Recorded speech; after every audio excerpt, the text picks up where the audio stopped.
House Republicans do not know where they are headed next. Next hour, they do know physically where they will need to be, meeting behind closed doors again in search of a Speaker of the House. House Majority Leader Steve Scalise, he won the nomination amongst Republicans, but then dropped out of the race late last night when it became clear that he could not get the 217 votes needed. I just shared with my colleagues that I'm withdrawing my name as a candidate for the Speaker designee. If you look at where our conference is, there's still work to be done. Our conference still has to come together and is not there. There are still some people that have their own agendas. And I was very clear, we have to have everybody put their agendas on the side and focus on what this country needs. This country is counting on us to come back together. But it is not clear how they do that.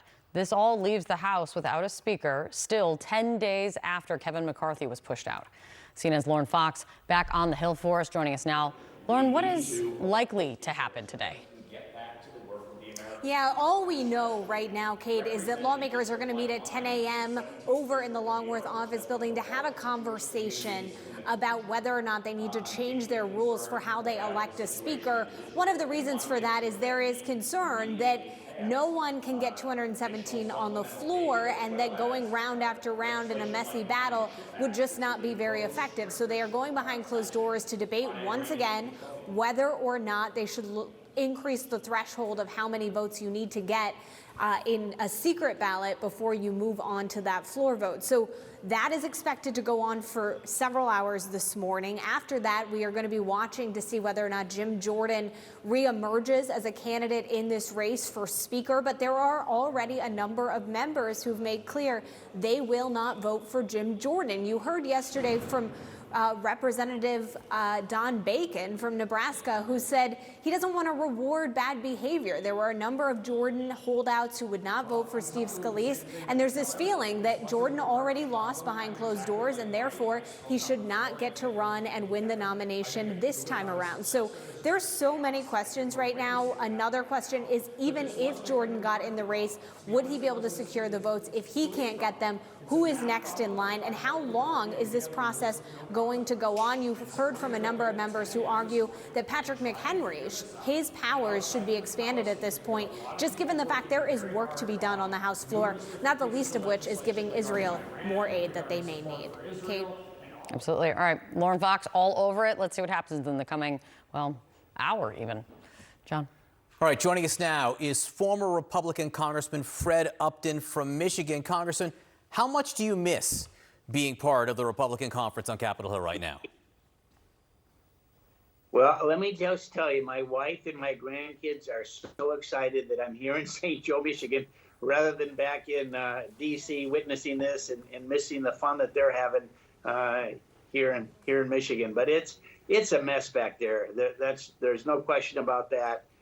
And it sure appears to me that it's going to languish into next week. In fact, I've heard some reports that a number of members have left for their districts, even as far away as California. So even if the Republicans could coalesce behind one person that could get 217 votes, they don't have that many people in D.C. to actually vote until they return, which means next week.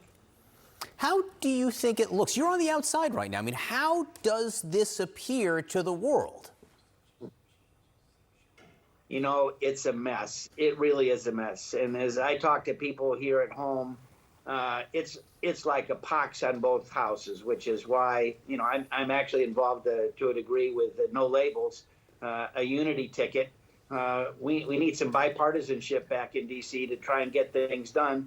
I mean, not only do we have Israel, we got Ukraine, as well as the CR that expires literally a month from now.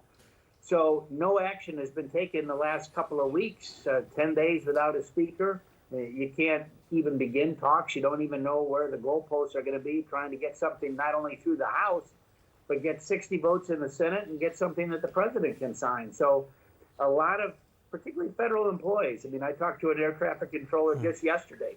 They're worried. They remembered the last shutdown that we had where essential folks, and obviously air traffic control is essential, but they work without pay. It could be, Yeah. last time it was like 6-7 weeks before it got done. So there's a lot of uncertainty, and that will only build as we get closer to November 17th without anyone that actually has got the reins to try and lead the charge. Kevin McCarthy was booted with basically, what was it, 7 or 8 votes, 4% of the Republican conference. Steve Scalise was blocked with slightly more than that, but still a minority. He won the majority of the votes in the Republican conference. So what happens if you have this tyranny of the minority running the show for Republicans in the House? Yeah, that's the dilemma. It's actually, the Republicans may change the rules today within the caucus as to who goes forward.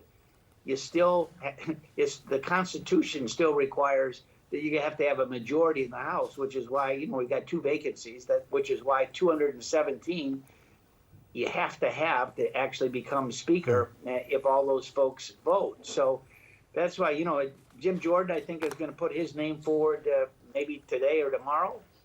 He's not going to get 217 either, which, as Lauren Fox just said, you may see someone like with great respect, Patrick McHenry, who's at least the acting speaker to a degree, but without a lot of authority. Maybe they can give him some authority and at least let him be the speaker for 60 to 90 days and Can I ask? Try to get through this mess.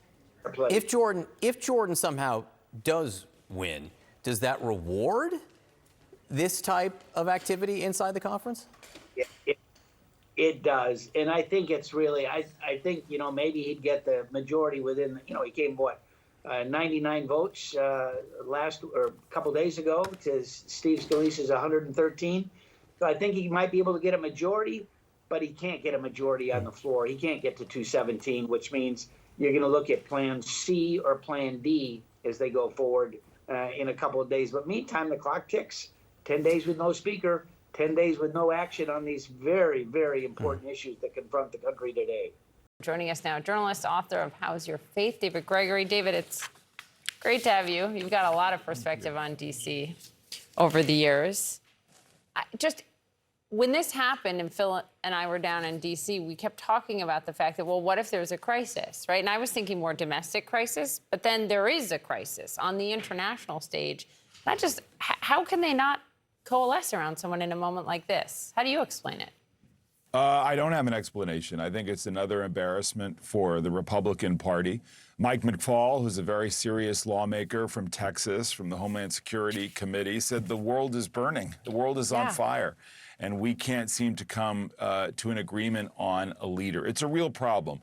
I mean, at the end of the week here, with all of this chaos among Republicans, but the much graver circumstances around the world, I actually have my eye on Democrats. How long are Democrats going to stand by in the world of identity politics and zero-sum politics and not be part of any solution?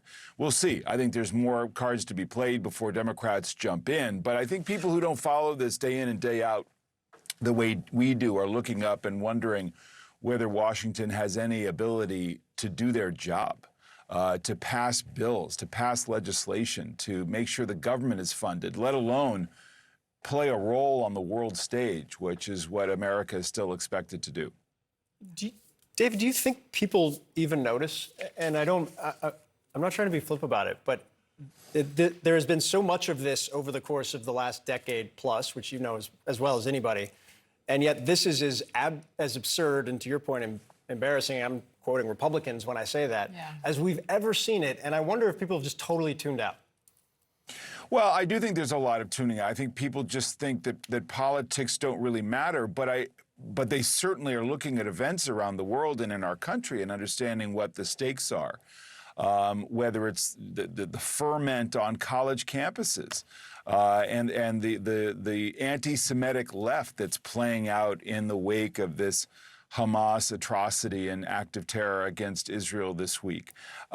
It's relevant to people's lives when you have kids, when there's security alerts, when the government is closing down and it might affect whether you can go to work, whether you're going to get paid, whether you're going to get fundamental services. And I do think people are paying a lot of attention to the consequences of politics that don't work, that when government doesn't work, when there's a fear of your freedom being abridged, of institutional breakdown, those things do start to creep in. This is not just a debate about higher taxes or other events that can seem more benign over the past decades. This is front and center stuff.